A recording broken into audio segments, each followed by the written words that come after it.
Freka came to adore us with too many men for a guest and too few for an army. They filled the yard beneath the golden hall, broad-shouldered Dunlendings in dark wool, their horses steaming in the morning air. At their head rode Freka, heavy in the saddle, his beard bound with silver rings and his mouth already shaped for triumph. He looked up at Meduseld as though measuring its doors for his own household. Helm Hammerhand watched him from the high seat beneath the carved roof. The 9th king of the Mark was still strong then, thick through the chest, with iron-grey hair upon his shoulders and hands that seemed made for breaking spear shafts. His son stood near him, Haleth at his right hand, and Hama lower upon the steps, both silent while Freka spoke.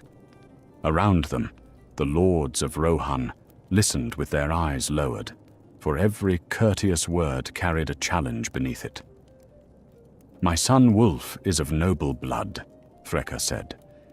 "Through me, he is kin to the kings of the Mark. Through strength, he is worthy of your daughter. Let the houses be joined, and old divisions ended." Helm leaned back upon the high seat. "You have ridden far to tell me what your son is worth."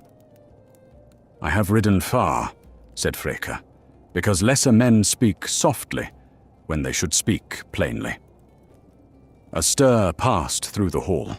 Haleth's hand moved towards the hilt at his side, but Helm raised 2 fingers and the movement stopped. Freka smiled at that, believing the gesture had restrained fear.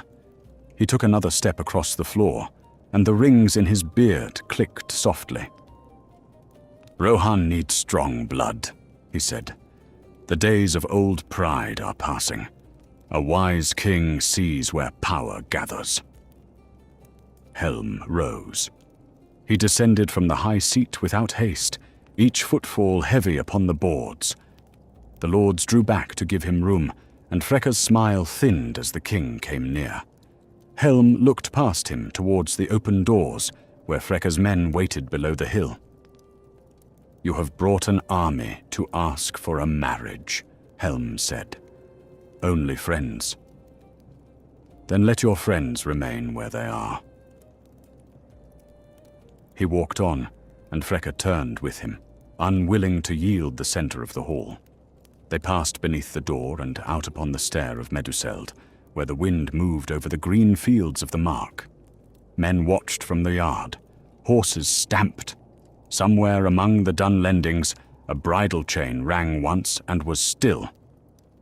Helm led Freka beyond the hearing of the hall, though not beyond the sight of those below.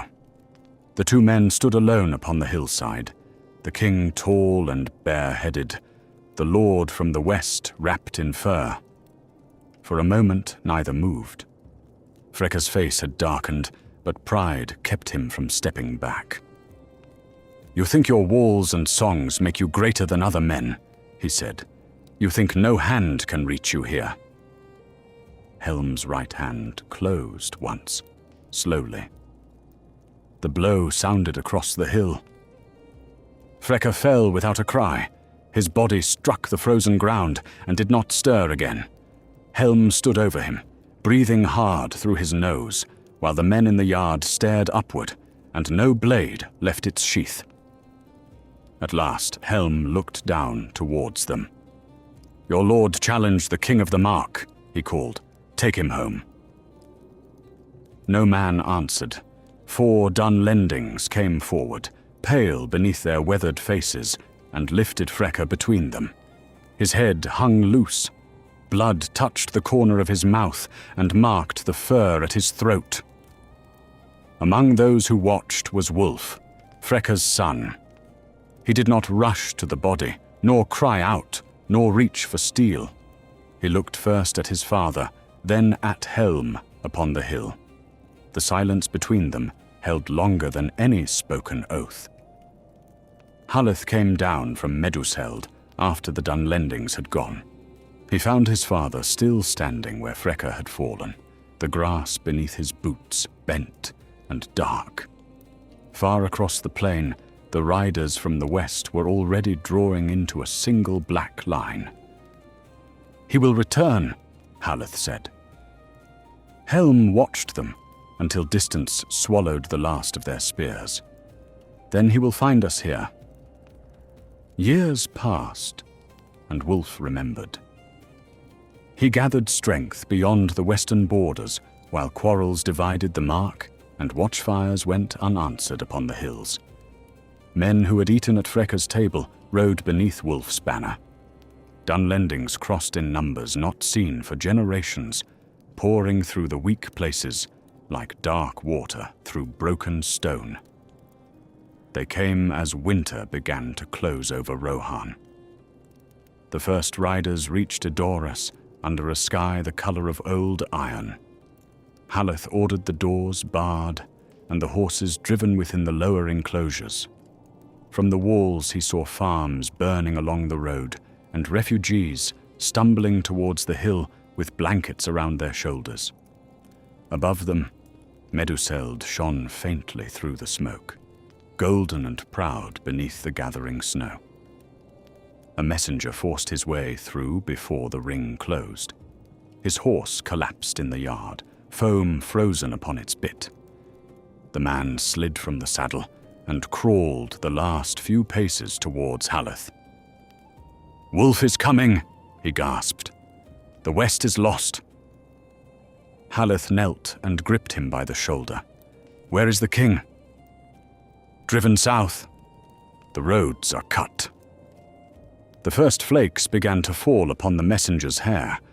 Haleth looked towards the plain, where dark ranks were taking shape beyond the fields. He rose and drew his sword. "Bar every gate," he said. "Bring down the grain. No fire is to go unwatched. Gaur." That night, horns sounded below Edoras. They were not the horns of the mark. Haleth stood above the gate while the Dunlendings spread around Edoras. Their fires appeared one by one across the dark fields, low red mouths opening beneath the snow. Men hauled stones to the walls, stacked spears beneath the parapets, and led frightened horses into the shelter of Meduseld. No word came from Helm, and every hour made the silence heavier. Before dawn, Wulf rode near enough for his voice to carry. He wore a dark cloak fastened at the throat with a clasp that had belonged to Frekka, and behind him stood men from the west with round shields rimmed in iron. He raised no weapon. He merely looked upon the hill as a man looks upon a house already promised to him. "Haleth," he called, "open the gates, and those within may live."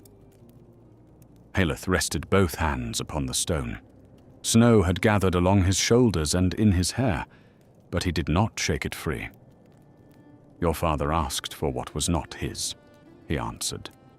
"You have come to take what is not yours."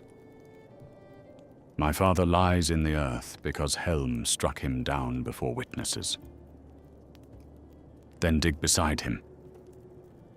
A shout rose from the wall, harsh and brief. Wulf's face tightened, and for an instant, the sun beneath the war leader showed through. He turned his horse away without another word, and the Dunlendings began to move before the hoofprints behind him had filled with snow. They tested the lower approaches first. Men came beneath hide-covered shields, pressing uphill while stones fell among them, and arrows struck the wet leather. The defenders drove them back twice, and twice they returned, their boots trampling the bodies left from the first ascent. By midday, the snow around the gate had been beaten into a brown and red mire. Haleth moved wherever the wall bent hardest. He carried no shield, for both hands were needed upon his sword, and the blade was nicked white along its edge.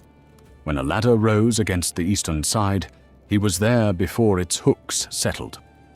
He struck the first climber across the mouth, seized the ladder with 3 others, and heaved until men tumbled backwards into those below. A spear grazed his ribs before sunset. He bound the wound with a strip torn from his cloak and went on. At the gate, a horse had been slain against the timber, and its blood steamed beneath the falling snow. The men beside Haleth no longer shouted when they killed. their breath came in grunts, and their arms rose and fell with the dull rhythm of axes splitting winter wood. Night brought no rest. The Dunlendings dragged beams from the outer houses and built a ram beneath the walls. Its first blow shook dust from the rafters of Meduseld. Women carried water, sand, and bundles of arrows, while the wounded lay close together upon the floor, listening to each impact travel through the hill. Haleth went among them once. A boy with a broken leg caught at the hem of his cloak and asked whether Helm was coming. Haleth looked down at the white knuckles gripping the cloth. He bent, closed the boy's fingers around the hilt of a fallen knife, and said, "Hold this until he does." The ram struck again. By morning, the outer gate had split along one iron-bound seam. Men drove wedges into the break and braced it with timbers taken from the horse stalls. Beyond the wall, Wolf's banners stood black against the snow, and fresh companies moved forward to replace those who had frozen in the night. The defenders had no fresh companies. Haleth climbed to the parapet and searched the southern road. Wind drove curtains of white across the plain, opening and closing like torn cloth. Once he thought he saw riders moving far beyond the enemy lines, but when the snow lifted, there was only emptiness and a line of bare trees bending under ice. At noon, the gate gave way. The first Dunlendings came through over the shattered beam, stumbling upon splinters and the bodies of those crushed beneath it. Haleth met them in the narrow passage with 12 men of the mark. Steel rang against stone. The space filled so tightly that the dead could not fall, and the living fought pressed chest to chest against them. Wulf's men forced the passage wider by weight alone. One defender vanished beneath 3 shields, another lost his sword and bit the hand of the man who seized him, holding on until a spear entered beneath his ribs. Haleth was driven backward step by step, his wounded side dark beneath the binding, his blade moving in short, savage cuts. "Up the hill!" someone shouted behind him. To Meduseld. Haleth didn't turn. He planted his feet among the broken timber and caught a descending axe upon his sword. The blow drove him to one knee. He rose under it, struck the axeman beneath the chin, and shouldered the body into those following. More men poured through. The defenders gave ground towards the upper yard, dragging the wounded where they could, and leaving the rest where they lay. Flames climbed from the lower houses, flattened by the wind, and then roaring upright when they found the roofs. Horses broke loose and ran screaming between the walls, their manes alight. Through the smoke, the golden roof of Meduseld shone like a last flame upon the hill. Haleth reached the stair with fewer than half the men who had stood beside him at the gate. He turned there and saw Wulf entering Edorus beneath his father's clasp, walking now because the dead clogged the way for horses. Their eyes met through smoke and snow. Wulf drew his sword. Haleth wiped his mouth with the back of his hand. Blood streaked his cheek where the binding at his side had overflowed. He lifted his blade and stepped down from the stair to meet him, while behind the doors of Meduseld, the people of the Mark heard the enemy closing around the hall. Wulf came up the stair through smoke that dragged low beneath the roof of Meduseld. Haleth waited 3 steps above him, blood running from his side and freezing black upon his belt. Around them, the last men of the Mark fought in knots among the pillars, driven back from door to door. The Golden Hall groaned as fire took the lower timbers. Their swords met once, and the sound was lost beneath the breaking roof. Wulf struck hard and high, using his weight to force Haleth backwards. Haleth turned the blade aside, drove his shoulder into Wulf's chest, and sent him against the carved rail. Men closed between them before either could strike again. A Dunlending spear passed through Holeth's cloak and caught in the wood behind him. He cut the shaft, stepped inside the spearman's reach, and struck him down. Another blade opened Holeth's forearm, yet his sword did not fall. He moved with the stubborn strength of a gate still standing after its hinges had split. "Leave the hall," one of his men cried. "There is still a way through the kitchens." Heleth looked towards the rear passage.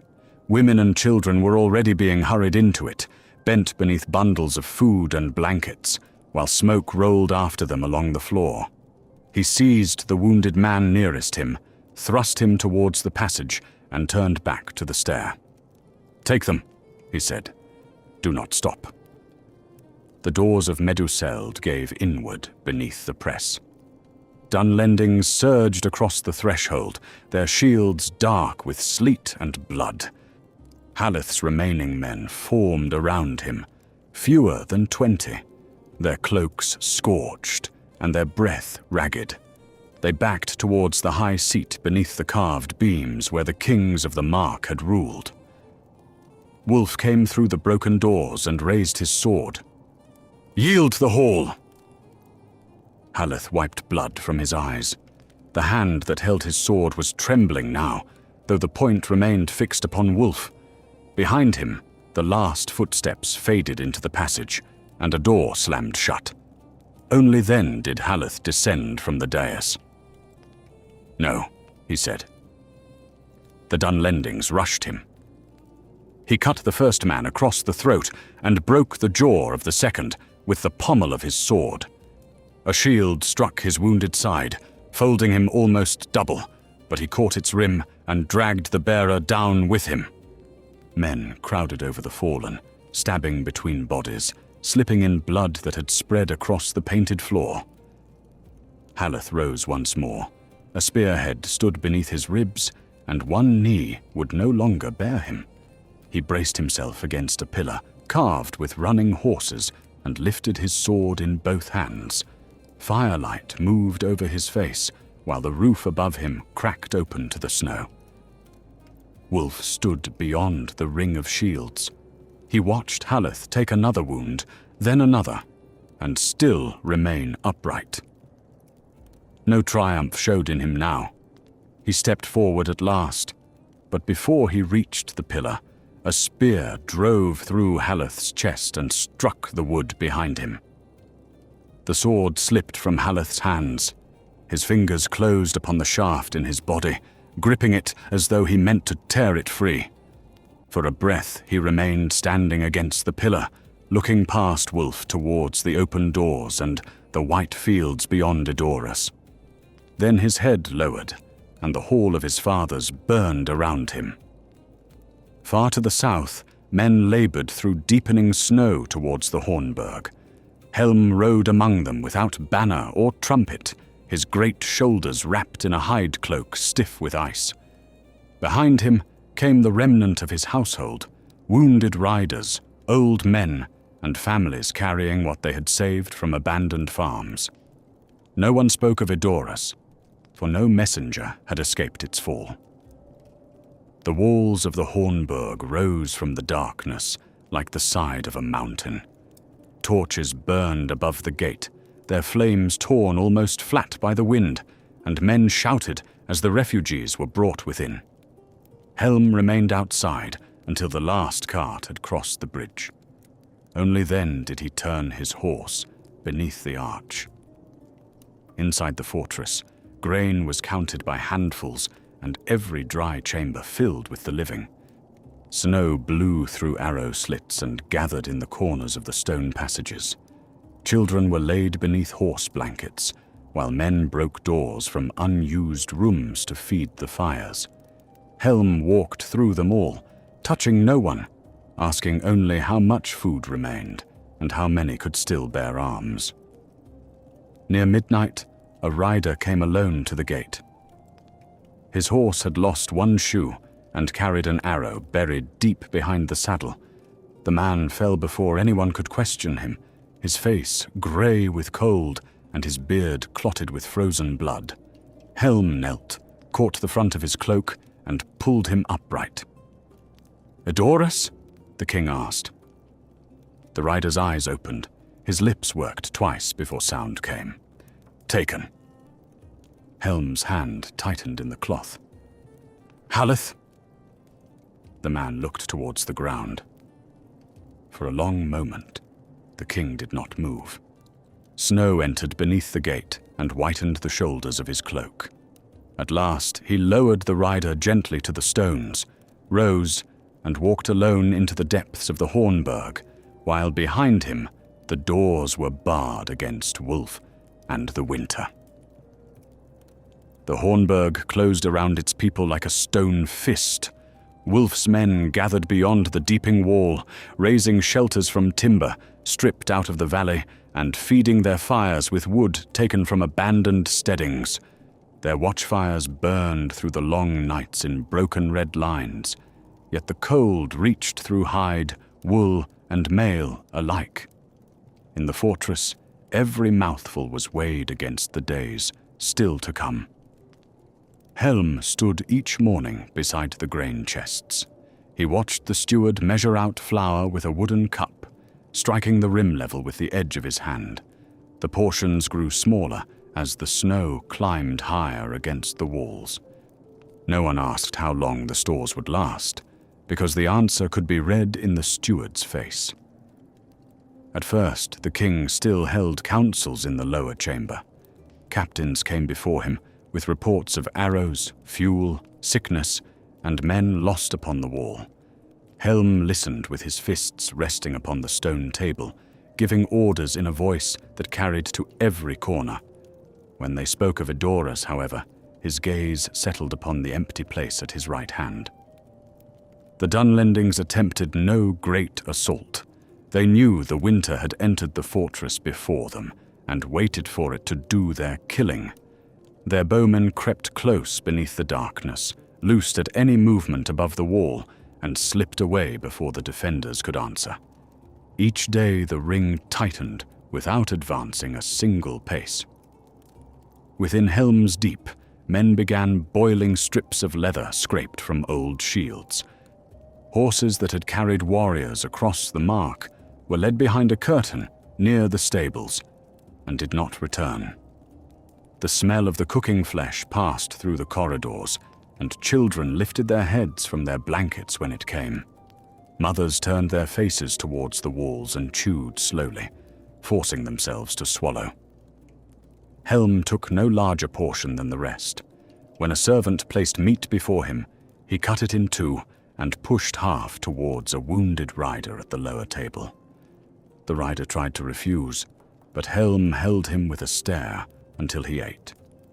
Then the king sat with the remaining piece untouched before him, his thumb pressing deeper and deeper into the wooden board.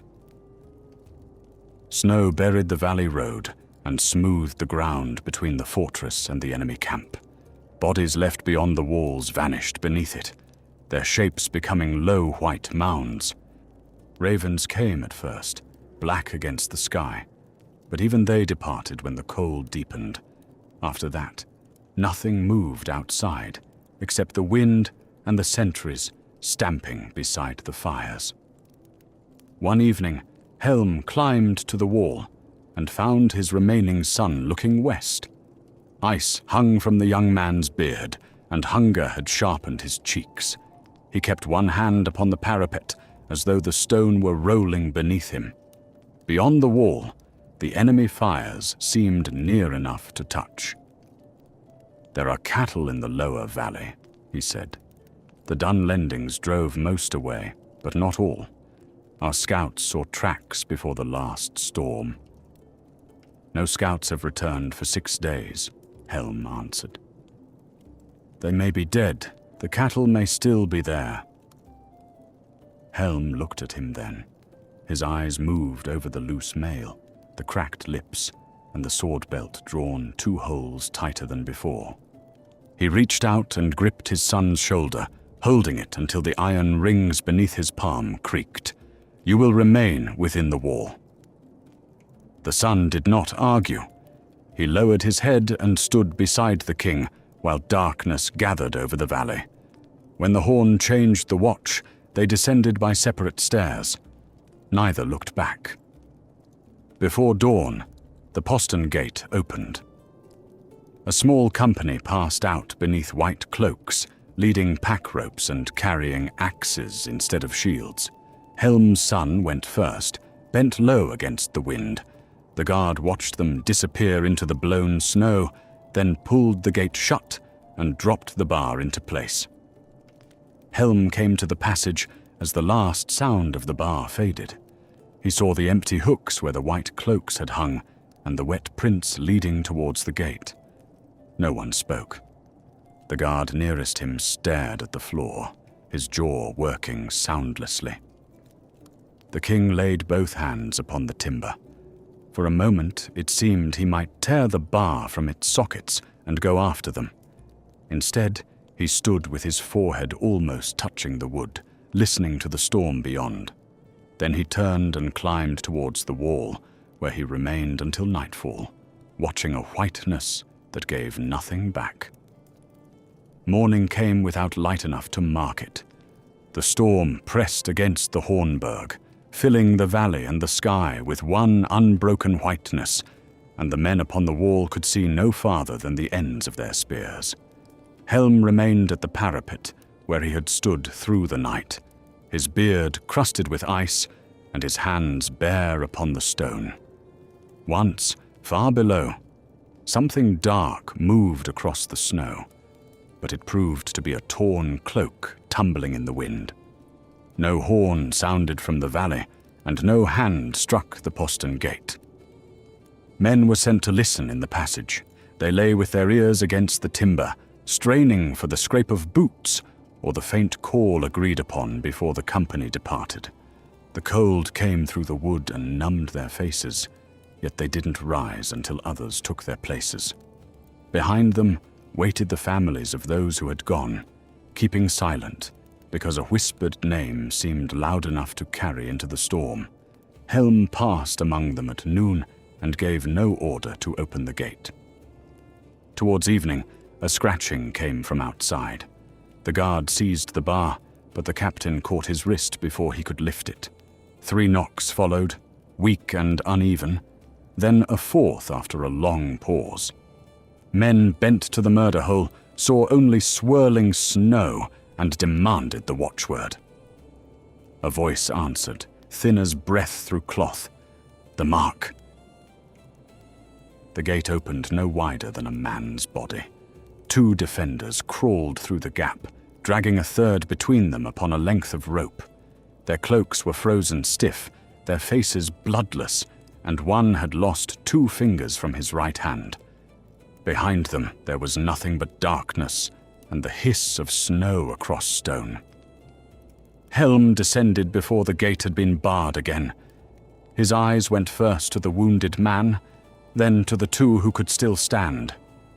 Neither was his son.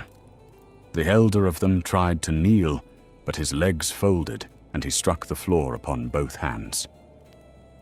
"Where is Hammer?" Helm asked. The man swallowed.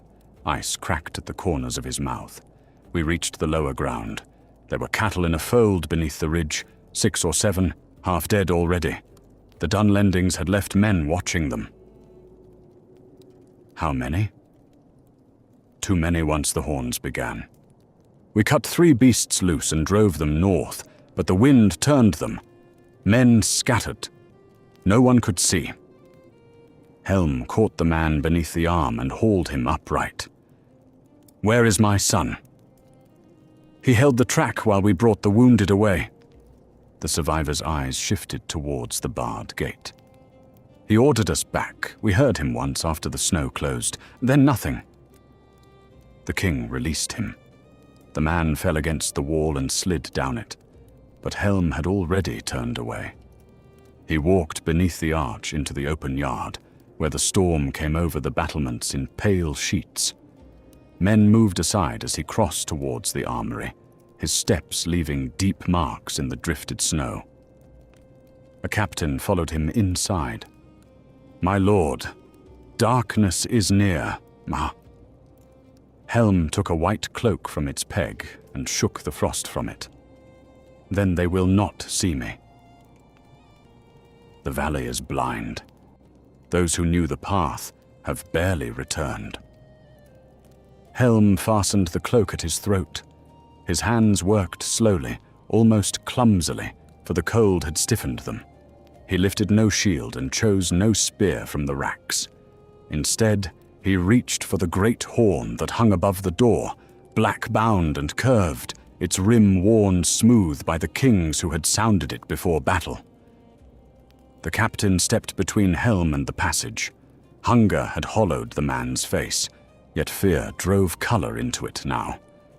"Give me 20 men. We will search when the storm breaks." "When it breaks," Helm said, "the Dunlendings will search first." "Oh, you cannot go alone." The king looked at him, and the captain's protest died in his throat. Helm did not threaten him or raise his voice. He merely waited until the man lowered his eyes and moved aside. Word passed through the fortress before Helm reached the postern. People emerged from chambers and stairways, wrapped in blankets and pieces of horsehide, gathering along the walls of the narrow passage. Some had known him all their lives and had seen him ride at the head of the mark, broad beneath the sun with his sons beside him. The figure before them seemed hewn from the same stone as the Hornburg, except for the horn in one hand and the whiteness gathering upon his shoulders. A woman broke from the line and caught his cloak. Her husband had gone with Hama, and one of the returned men had brought back the husband's belt. She held Helm with both hands, her fingers twisted into the cloth. "Bring him home," she said. The king looked down at her. His mouth opened, but no promise came.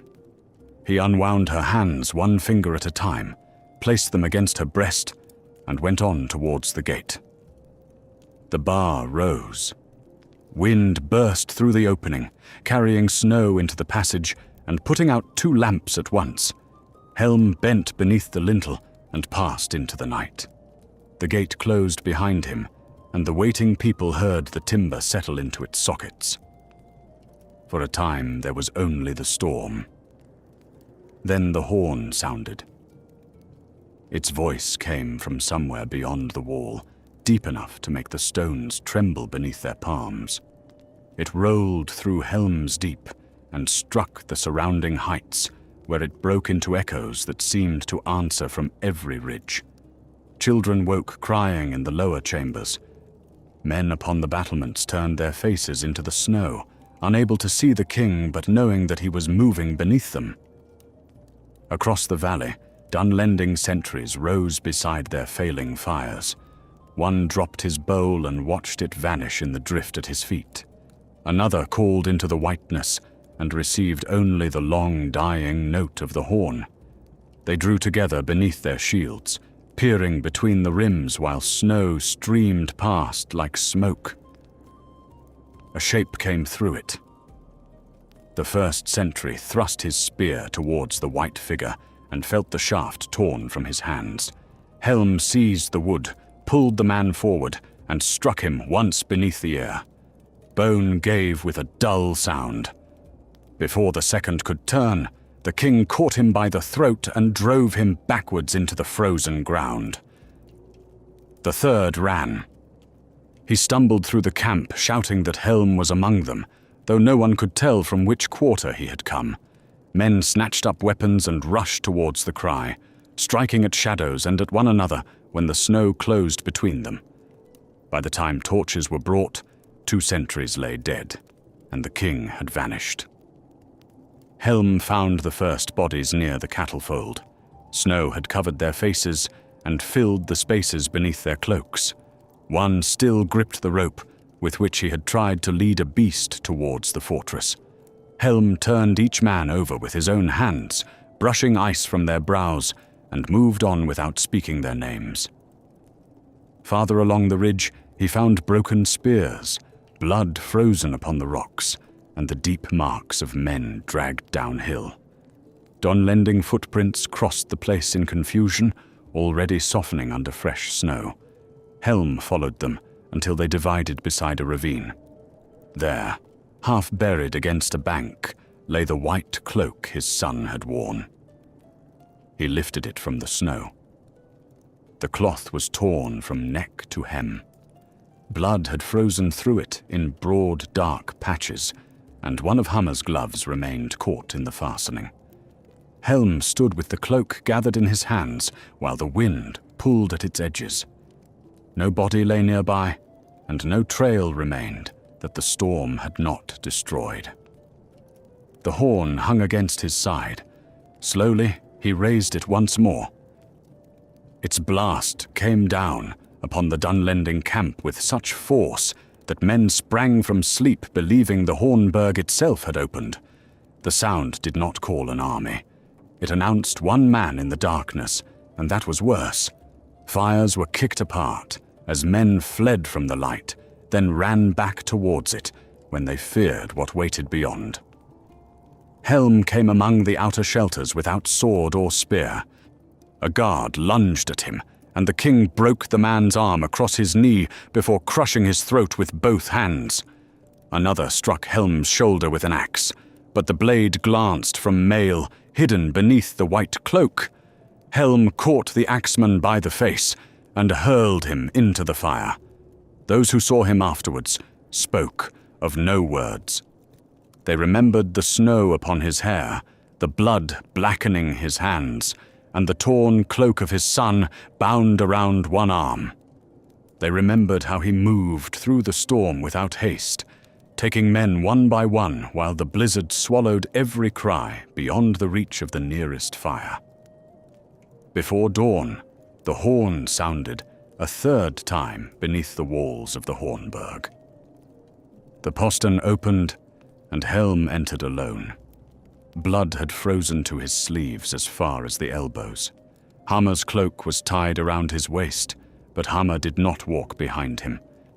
The people drew back from the king's path, and no one asked what he had found. Helm carried the horn into the great chamber and set it upon the stone table. Then he placed his hands beside it and stood there until the lamps burned low. When a servant brought food, he did not touch it. When the captains came for orders, he did not look up. Beyond the walls, the Dunlendings counted their dead and found more footprints leading into the storm than returning from it. At sunrise, the Dunlendings found 7 men dead among the outer shelters. 2 had been cast into the embers, 3 lay with their necks broken, and the others were discovered beyond the last fire where no tracks led away from them. Snow had entered their open mouths and covered their eyes. The sentries who had survived spoke over one another until Wolf struck the table with his fist and ordered silence. "He came alone," said one, clutching his bandaged arm. There were no riders behind him. "You saw no riders," Wolf answered. There was nothing behind him. The words lingered in the shelter. Wolf stood above a rough map of Helm's Deep, his father's silver clasp bright at his throat, while captains crowded close to the brazier. Their wet cloaks filled the air with the smell of smoke and old wool. One man suggested that defenders had slipped out beneath white coverings, but another had watched the valley all night and sworn that only Helm had crossed it. Wolf took the speaker by the front of his mail.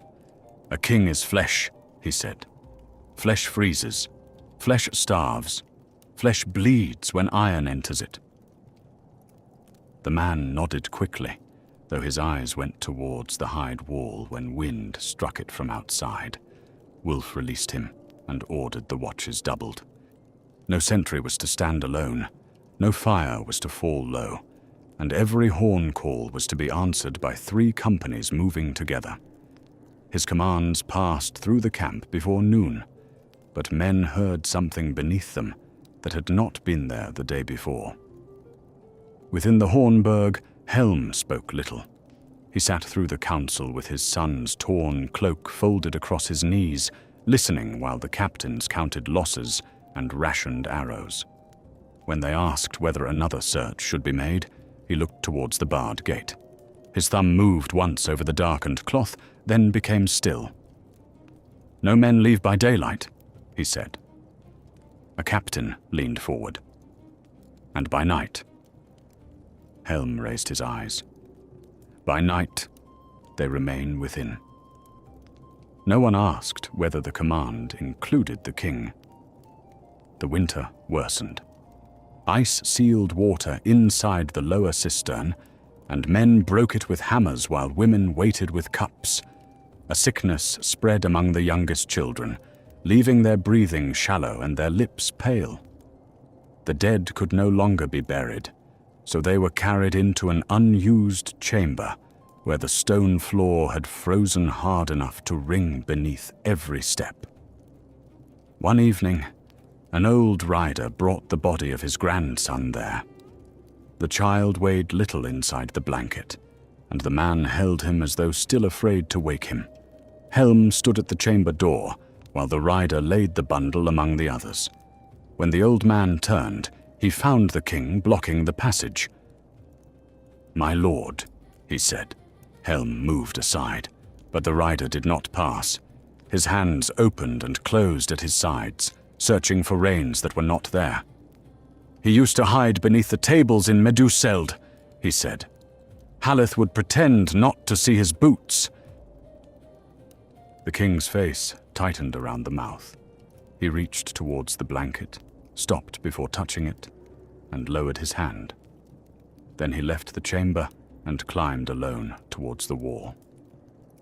Night lay over the valley, clear for the first time in many days. The storm had blown east, leaving the snow smooth beneath a sky crowded with hard white stars. Dunlending fires burned in ordered rings below, brighter and closer than before.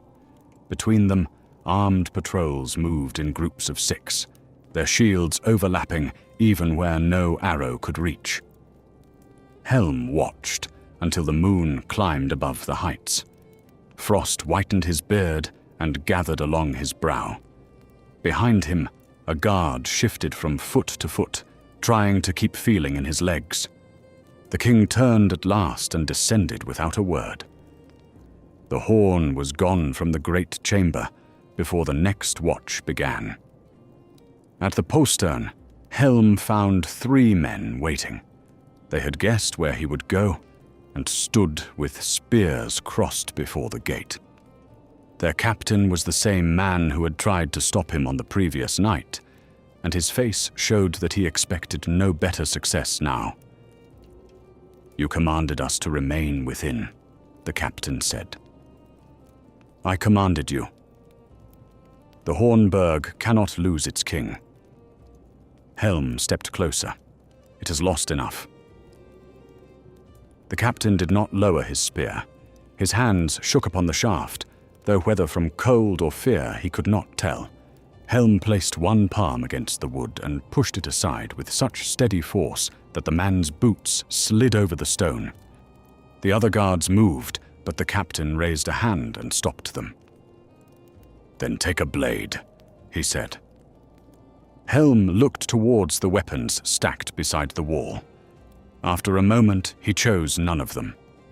He lifted the horn from beneath his cloak, and the guards saw dried blood upon its rim. The captain closed his eyes, bowed his head, and ordered the bar raised. This time, Helm did not sound the horn when he entered the valley.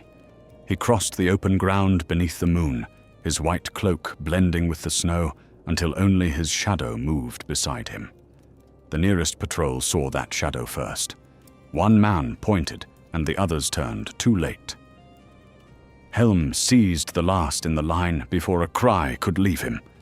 He dragged the man backwards into the drift and closed one arm around his throat. The Dunlending kicked twice, scattering powder across the moonlight, then hung loose. Helm lowered him without sound and went after the others. A sentry glimpsed him between 2 fires and shouted. Horns answered from 3 parts of the camp, exactly as Wolf had commanded, and companies rushed towards the warning. Yet each group saw only abandoned shelters, swaying ropes, and footprints that crossed one another until no path could be followed. Somewhere beyond the light, a man screamed once. The companies drew closer together. Men held torches above their shields, sending sparks over helmets rimmed with frost. A captain cursed them for crowding, then ceased when something struck the last man in the column. They turned and found him face down, the back of his skull crushed against a stone. Helm moved along the edge of the torchlight. He did not charge the gathered spears or call their names. He waited for fear to loosen the line, then took whoever stepped beyond it. Each disappearance pulled another man after him, and each rescuer left the safety of the others. At last, the Dunlendings formed a circle around the largest fire. Spears pointed outward in every direction, their iron heads trembling as men searched the dark. No one wished to look behind him. When wind stirred the shelters, half the circle turned towards the sound and nearly drove their weapons into their own companions. Then the horn spoke from the ridge above them. Its note poured down through the clear night, greater without the storm to break it. Men saw a tall white figure standing against the stars, the horn lifted in both hands. Helm remained there while the sound rolled over the camp and returned from the walls of the deep. An archer loosed. His shaft struck the snow below the ridge. A second man raised his bow but could not keep the string steady, and the arrow fell among those beside him. "After him!" a captain shouted. No one moved. The white figure lowered the horn. Helm looked upon the men gathered around their fire, then stepped backwards over the ridge and vanished. Only when the place stood empty beneath the stars did the first company begin to climb. They found no trail upon the far side. The wind had risen again, drawing fine snow over the slope, and every hollow looked deep enough to conceal a waiting man. The captain ordered them on, but those behind slowed until the line stretched and broke. One soldier whispered that Helm had gone beneath the earth. Another answered, "He does not need the earth." The captain struck him across the face. The blow brought no order. Men descended towards the camp in pairs, glancing over their shoulders at the ridge where the king had stood. Before they reached the fires, the horn sounded behind them once more. By dawn, Helm had returned to the Hornburg. His cloak bore a cut across one shoulder, and blood ran slowly from beneath his sleeve, but his stride had not shortened. The guards opened the postern before he knocked. None asked how many men had died outside. In Wulf's camp, the watch was changed 3 times before sunrise, because no company would remain beyond the inner fires. Men began tying bells to ropes between the shelters and laying ashes upon the snow to catch the marks of passing feet. They spoke Helm's name only in low voices, and some refused to speak it at all. When darkness came again, the bells rang in 3 places at once. No footprints crossed the ashes. The bells rang until men came running with torches, shields, and drawn blades. One rope had been cut cleanly between 2 shelters, another still trembled when no hand touched it, and the third lay buried beneath a drift that had not been there at dusk. Wulf walked the camp himself, kicking through the snow and demanding tracks. The ashes showed only the prints of those who had rushed to answer the alarm. A guard swore that he had seen Helm standing beyond the rope. Another said the shape had been nearer, crouched beside the fire with its face hidden. A third had seen nothing but heard breathing behind him, slow and deep, while every man in his company stood before his eyes. Wulf listened until their stories began to cross, then ordered the 3 bound to separate posts for cowardice. No one volunteered to guard them. At last, a captain chose 6 men and drove them forward with the flat of his sword. They tied the prisoners beneath the open sky, close enough to the inner fires for their faces to be seen.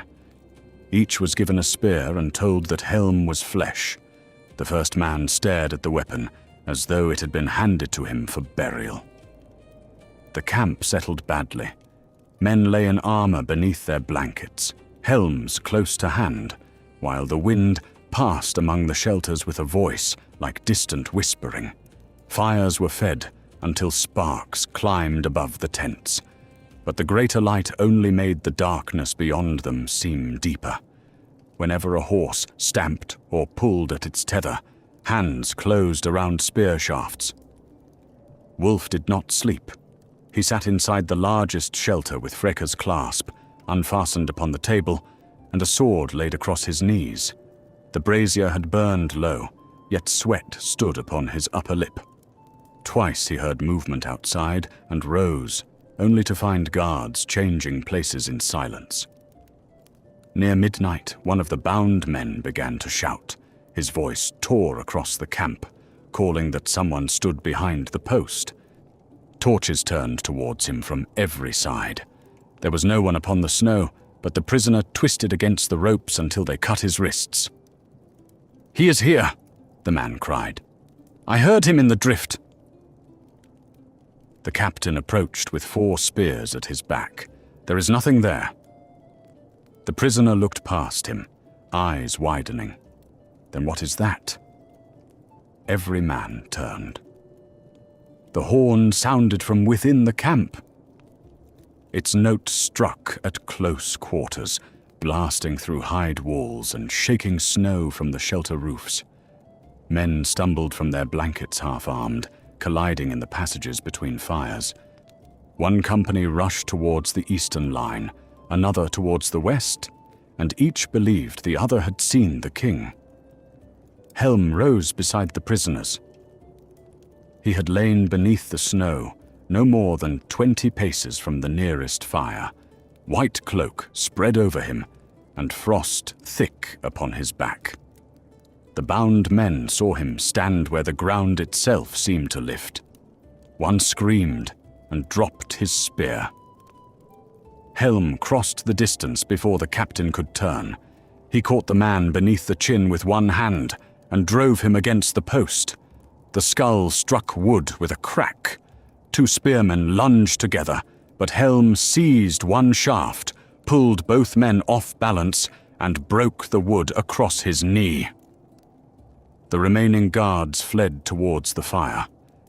Helm did not pursue them. He tore the ropes from the nearest prisoner and looked into the man's face while the Dunlending sagged against the post, unable to lift his weapon. "Run!" Helm said. It was the first word any of them had heard him speak beyond the walls. Dashk. The prisoner ran. So did the others when Helm freed them, stumbling between shelters and shouting that the wraith had touched them. Their cries spread more swiftly than any command. Men abandoned the outer ring before they had seen the king, dragging blankets and shields towards the center, while officers struck at them and shouted for ranks. Wolf came from his shelter with sword in hand. Through the confusion, he saw Helm standing beside the posts, tall beneath the white cloak, the horn hanging at his side. Firelight showed blood upon the king's hands, and ice clotted through his beard. For an instant, the camp opened between them. "Helm!" Wolf shouted. The king looked towards him. Wolf stepped forward, but no one followed. He heard the empty space behind him before he turned and saw his guards pressed close to the shelter wall. Their spear points were lowered. One made a sign against the dead with fingers too stiff to move properly. Helm lifted the horn. Wolf charged before the note came.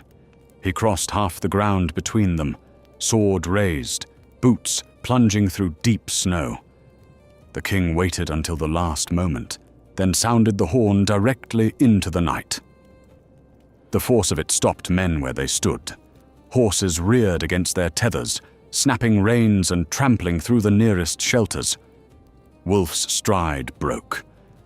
He threw one arm across his face as the sound rolled over him, and when he lowered it, Helm was gone behind a wall of frightened animals and falling canvas. Wulf hacked through the ropes of an overturned shelter. "Find him!" His captains tried to gather men, but every path led into shouting, smoke, and loose horses. A torch fell against a stack of dry fodder. Flame ran up it at once, rising bright enough to show the whole camp turning upon itself.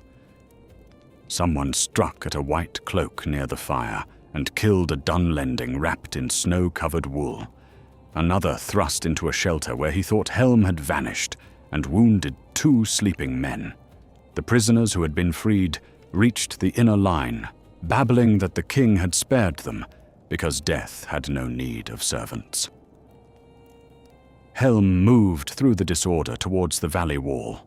3 men saw him and backed away without raising their spears. A 4th cast down his shield and fled. The king passed between them, his breath smoking beneath the torn edge of his cloak. At the edge of the camp, a young Dunlending blocked his path. The boy's helmet sat too large upon his head, and both hands shook around a wood axe. He held his ground because the men behind him were watching. Helm stopped close enough to see the raw red skin around his eyes. The boy swung. Helm caught his wrist. The axe dropped into the snow. For a moment, the king held him there, the great hand closing until the bones shifted beneath the skin. Then Helm released him. The boy fell backwards and crawled away, dragging the useless arm against his chest. He watched the king pass into darkness and could not call after him. Years later, men would say Helm spared no one he touched, yet the boy never spoke against them. The fires burned until dawn. Wulf's men found 5 dead, 11 wounded by their own companions, and more missing from the outer watch. Some had fled into the valley during the confusion and frozen before morning. One was discovered kneeling beside a rock, hands clasped before him, eyes fixed upon tracks that ended a few paces away. Wulf ordered the bodies laid in a row. He walked past them slowly while the whole camp watched.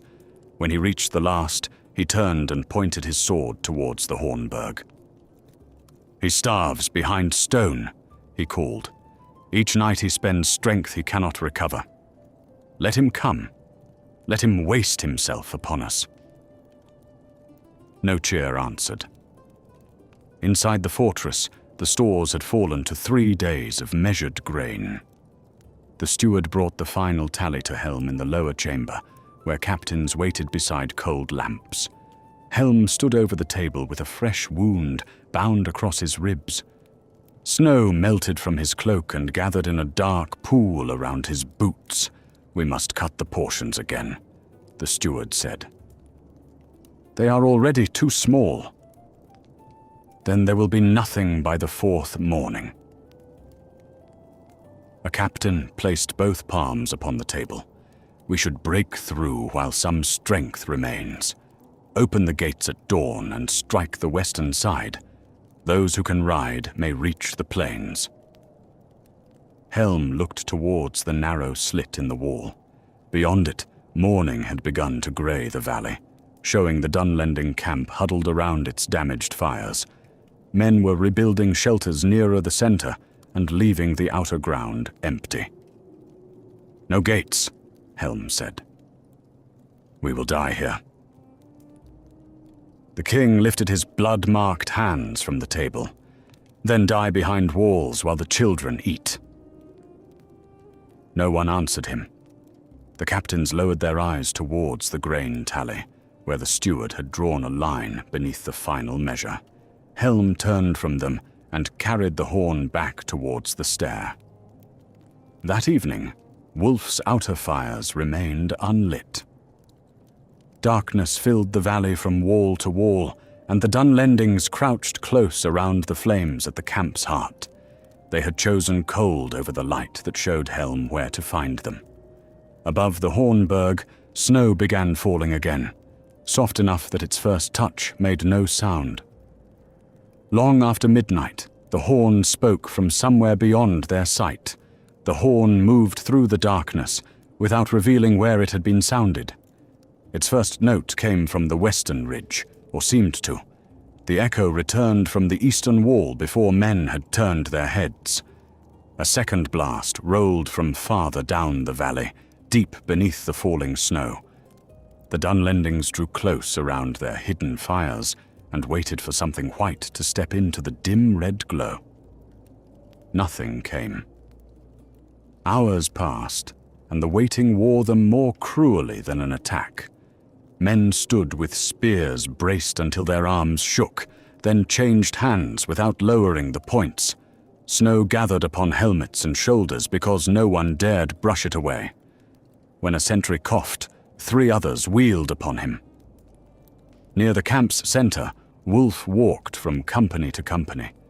He had ordered the outer fires quenched, yet the darkness now seemed to belong wholly to Helm. Every shelter beyond the inner ring might conceal him. Every drift had the height of a crouching man. "Hold your ground," Wulf told them. "He wants you scattered." A soldier stared past him towards the Black Valley. "He wants us awake." Wulf struck the man with the back of his hand. The blow split his lip, but the soldier did not look away from the darkness. Blood ran down his chin and froze there. At the Hornberg, the people heard the horn and knew the king was outside again. No one had seen him leave. The postern guards swore the bar had not moved, and the men upon the wall had watched every stair.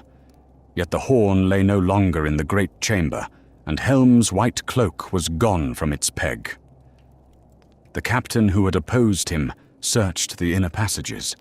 He found a narrow opening above an old watercourse, where stones had been removed one by one. Beyond it, the channel descended beneath the wall into darkness, scarcely wide enough for a man's shoulders.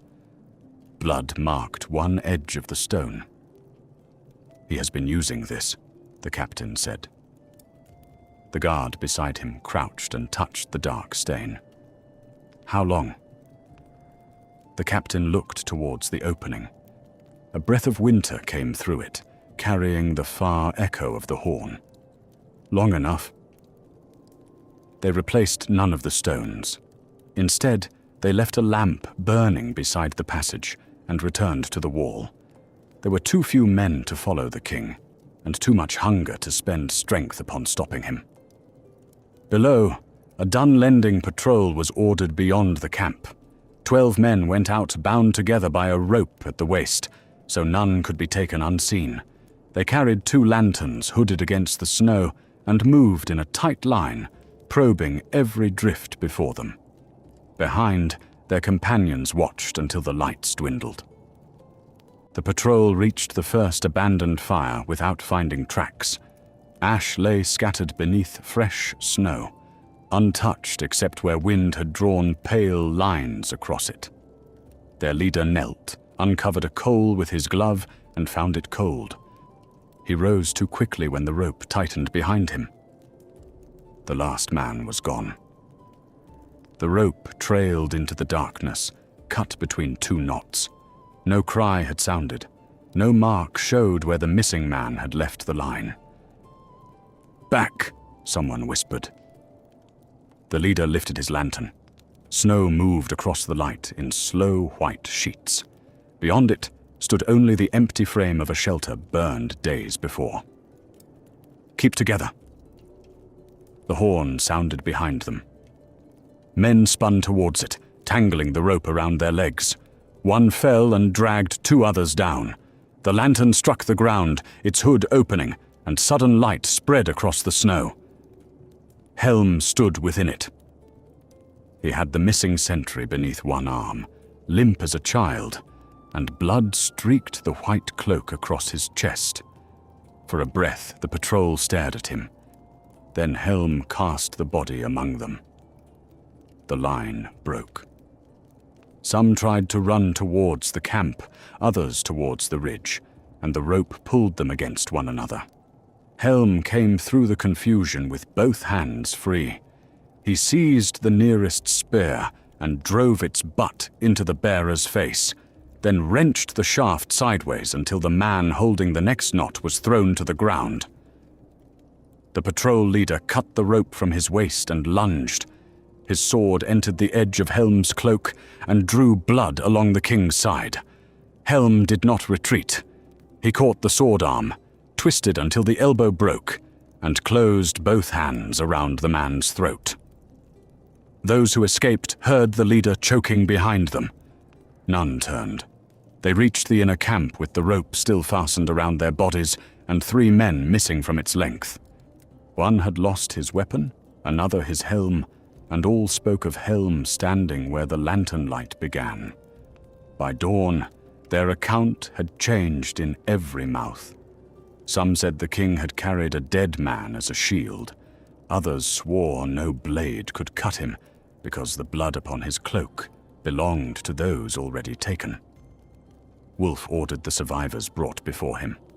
How many were with Helm? The first man answered, "None." The second shook his head violently. There were shapes behind him. Men? The soldier opened his mouth and found no word. His gaze slid towards the shelter wall, where snow pressed inward against the hide. Wulf dismissed them with a curse, but after they had gone, he remained standing beside the brazier, staring into the coals. The siege continued without assault. Dunlending bowmen no longer crept near the wall after dark, and patrols refused the outer valley unless sent in numbers large enough to leave the camp exposed elsewhere. Wulf's captains argued that the Hornburg could not hold much longer. They spoke of starvation, cold, and the dead carried each day into frozen chambers. Yet none could say who was besieging whom. Inside the fortress, the final grain chest was opened. The steward scraped flour from its corners with a knife and mixed it with water in a blackened pot. The paste was divided upon a board into portions smaller than a man's palm. Helm's share remained where it was placed. He returned near midday through the watercourse. The lamp beside the opening had burned out, but the captain waited there in darkness. Helm crawled from the narrow channel, breathing heavily, one hand pressed against his wounded side. The captain helped him stand. "You are bleeding?" "So are they."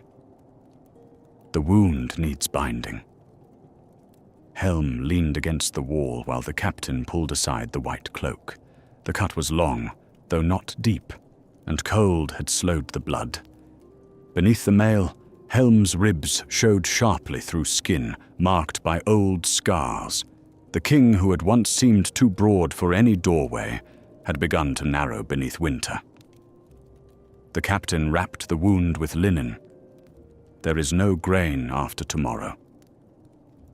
Helm looked towards the upper passages, where a child was crying with a thin, exhausted sound. "Give them mine." "They have had yours for 3 days." Helm's eyes settled upon him. For once, the captain did not look away. He tied the binding and pulled it tight enough to make the king's breath catch. "You cannot feed the fortress with your portion," he said. "No. Nor save it by killing 10 men in the dark." Helm pushed himself from the wall. His face had gone colorless beneath the frost, but his hands remained steady as he fastened the cloak. "They fear 10 deaths more than they value 100 lives." "And when you fall outside?" The king bent and lifted the horn from the passage floor. Dried blood lay dark within its curve. "Then they will still hear it." He left the captain beside the opening and went among the people. In the lower chamber, a mother was trying to warm broth between her hands before giving it to her daughter. 2 old men shared a strip of boiled leather, cutting it into equal lengths with solemn care. Near the stair, Riders repaired harness that would never again hold horses. Helm crossed the chamber without speaking, heads turned after him. Some saw the blood upon his cloak, others the horn beneath his arm, and all made space before him. That evening, the snow ceased. The sky cleared above Helm's Deep, hard and black, and moonlight shone upon the valley. From the Hornburg wall, the Dunlending camp could be seen drawn close around its center, shelters packed together, and watchfires burning high despite the want of fuel. The outer ground lay empty, marked only by abandoned ropes and mounds beneath the snow. Helm stood above the gate with the horn at his side. He looked down upon Wulf's camp until the moon cleared the ridge. Behind him, the people of the fortress settled into their blankets with empty stomachs. Then the king descended. Before midnight, a cry rose from the enemy camp. Another followed farther within, then another nearer still. Men ran between the fires, striking at white shapes that vanished when approached. Somewhere beyond their sight, Helm's horn sounded once. The Dunlendings began to shout that the dead king had come among them. Helm was not dead, but in that hour the distinction had ceased to comfort them. By morning, 3 companies had abandoned the outer half of Wulf's camp.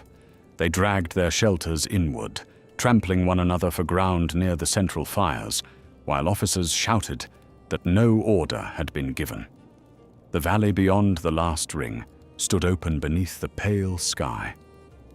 No man wished to cross it, though the Hornburg remained silent and its gates shut.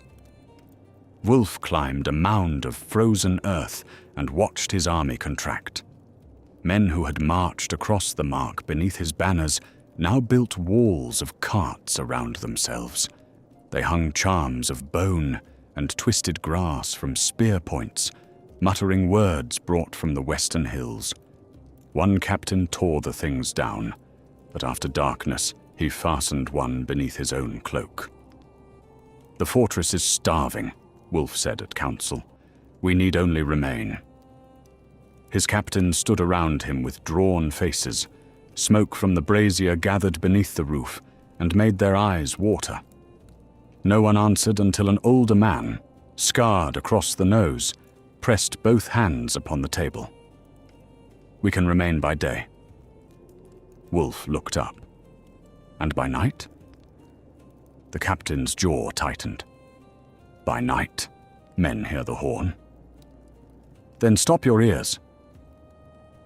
"They still feel it in the ground." Wulf overturned the brazier. Coals scattered across the frozen floor, and the captain stamped them out while sparks caught briefly upon their cloaks. "Helm is a starving old man," he said. "I will have the tongue cut from the next soldier who calls him anything else." Outside, the order spread swiftly. So did the name the men had already given him. They called him the Winter King when Wulf's officers were near, and the White Wraith when they were not. Some swore he left no tracks. Others said he wore the skins of those he killed beneath his cloak and took their heat into his own body. At the Hornburg, the last flower was gone. The steward brought the empty chest into the great chamber and set it before Helm. He turned it upside down. A little dust fell upon the stone, too little to gather even with a damp finger. "That is all," he said. Helm looked into the dark box. Around him, the captains waited without speaking. Their belts hung loose, their eyes deep beneath the brow, and one man gripped the back of a chair to keep himself upright. "What remains among the horses?" Helm asked. "2 mares too weak to stand. 1 foal. Kill the mares. The foal will not live without them." Helm's hand closed upon the rim of the chest. The wood creaked. "Then kill all 3. No one moved at first. The steward bowed and carried the order away. That afternoon, The smell of boiling meat filled the lower chambers. It drew people from sleep and from prayer, though the portions were scarcely more than scraps. Children watched the knives with hollow eyes. Men who had once ridden those horses turned their faces aside while chewing. Helm sat alone at the end of the stone table. A piece of meat lay before him, grey and thin. He tore it in half, then halved it again, passing the pieces to two boys seated near the wall. The remaining morsel he held between finger and thumb until the fat cooled upon his skin. A woman came before him, carrying an empty bowl. She was the one who had seized his cloak when he went in search of Hammer. Her husband's belt now bound the blanket around her shoulders. She placed the bowl upon the table and looked at Helm's untouched food. "My daughter has eaten," she said. Helm glanced towards the child lying beneath the stair. "Has she?" The woman's mouth worked. "She says she has." He pushed the last piece of meat across the table. She stared at it, then lifted it quickly and closed both hands around it. "My lord," she whispered. Helm turned his face away before she could say more. Near dusk, a watchman saw movement below the wall. A lone Dunlending walked from the enemy camp with his shield cast behind him and both hands raised. He came slowly over the snow, stumbling once, then rose and continued towards the gate. The defenders bent their bows. Helm climbed beside them, the horn hanging across his back. He watched the man approach until the Dunlending stopped beyond arrow shot and shouted into the cold, "I bring words from Wolf." Helm said nothing. The messenger swallowed and tried again. "Wolf offers life to those who open the gate. The people may leave the valley. The warriors must lay down their arms." A murmur passed along the wall. It died when Helm stepped to the parapet. "And the king?" he called. The messenger looked towards the camp before answering. "Wolf asks only that Helm come forth." "Alone?" "Yes." Helm rested both hands upon the stone. "Tell Wolf I come forth often." The men upon the wall gave no cheer, but several bared their teeth. The messenger stood beneath their gaze, uncertain whether he had been dismissed. "He says your people are dying." Helm's fingers tightened against the frost. Behind him, someone coughed long and wet in the stairway. He waited until the sound ended. "Tell him his men die with fuller bellies." The messenger turned and began the walk back. Halfway across the valley, the horn sounded above him. He dropped to his knees and covered his head, though no arrow followed. That night, Wolf ordered an assault. His captains opposed him openly for the first time.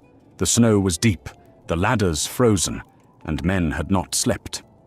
Wolf heard each objection with his sword lying naked across the table. "You fear darkness," he said. "Then take the walls before darkness belongs to him again." Companies were drawn from the central camp and driven towards the Hornburg with torches behind them. Wolf's officers kept the fires at their backs so none could slip away unseen. The men advanced beneath shields, dragging ladders that left deep furrows through the snow. From the wall, Helm watched them come. The defenders had few arrows remaining. He ordered none loosed until the first ranks reached the ditch. Men waited with bows bent, arms trembling from weakness, while the Dunlendings crossed the open ground. "Now," Helm said. The first flight fell hard and close. Men toppled beneath shields, and those behind stumbled over them. A second flight followed, thinner than the first. Then the defenders cast down their bows and lifted stones, spears, and lengths of broken timber. Ladders struck the wall. The first Dunlending climbed with a knife between his teeth. A rider of the mark leaned over the parapet and thrust a spear through his shoulder. But the man clung to the rungs, while those beneath pushed upward. More ladders rose across the wall. The assault spread from gate to cliff until the night rang with iron and men's cries. Helm moved where the line bent. He seized one ladder by the side rails and heaved until its top swung away from the stone. Men fell backwards into the snow, armor striking armor beneath them. At the next gap, he caught a climber by the neck and dragged him bodily over the parapet. The Dunlending landed among the defenders and reached for his knife. Helm struck him once with his fist. The man went still. Wulf watched from beyond the ditch. Torches burned behind him, showing the gate and the men upon the wall. He saw Helm moving above them, bareheaded despite the cold, and pointed with his sword. "There!" he shouted. "Kill him, and the wall falls." Archers loosed towards the king. One arrow tore through Helm's cloak. Another struck the stone beside his face and broke. He did not bend. The horn came into his hands. Its blast rolled over the assault from above. Dunlendings halfway up the ladders froze upon the rungs. Men below looked into the darkness behind them, fearing what had sounded, though Helm stood plainly upon the wall. A ladder slipped, carrying 6 men down with it. The defenders struck. Stones fell. Spears drove between shield rims. Weak men found strength enough for one blow, then another, because those climbing had begun to look away from the wall. The horn sounded again, and the echoes multiplied through the deep until the enemy heard it behind them as well as before. The assault broke without command. Men dropped from ladders and ran. Officers tried to turn them, slashing at backs and shoulders, but panic moved more swiftly than discipline. Some threw down shields to flee through the snow. Others crowded the ditch until the dead beneath them formed a bridge. Wulf rode among them, striking with the flat of his blade. "Back to the wall!" No one obeyed. Upon the parapet, Helm lowered the horn. Blood ran from a cut above his brow and froze along one cheek. Around him, the defenders leaned upon their weapons, too spent to follow the retreat even with arrows. A captain came to his side. "They are broken." Helm watched Wulf's men dragging the wounded towards the camp. "No." They fled. They will return to their fires. The captain looked at the king and understood. "You cannot go tonight?" Helm stepped over the body at his feet. His left hand had begun to shake from cold and hunger, so he closed it around the horn until the trembling ceased. Below, the Dunlendings reached the first shelter. Darkness was already gathering between the fires. The Dunlendings reached their camp in broken groups, some without shields, some without weapons, and many without the men who had climbed beside them. They crowded around the inner fires and looked back towards the Hornburg, expecting pursuit from gates that remained closed. Wulf rode among them with his sword bare, calling captains by name and ordering the wounded separated from those still fit to fight. Few listened. Above the valley, the horn's echoes lingered in the stone long after the true note had died. Helm left the wall before the last ladder had been dragged away. He crossed the lower chamber while the wounded were being carried in, stepping over blood and splintered shafts. Men called after him, but he did not turn. At the watercourse, he set the horn down, removed his torn cloak, and bound white cloth around the iron rings of his mail until no dark gleam remained. The captain followed and caught his arm. "The assault has ended." "For them. Our men cannot hold another attack if you fall." Helm looked at the hand gripping him. The captain released it slowly, though he did not step aside. Behind them, someone began reciting the names of the dead upon the wall, each name answered by silence. "You have given them fear," the captain said. "Let fear work." Helm lifted the horn from the floor. Fear must be fed. He entered the watercourse on hands and knees.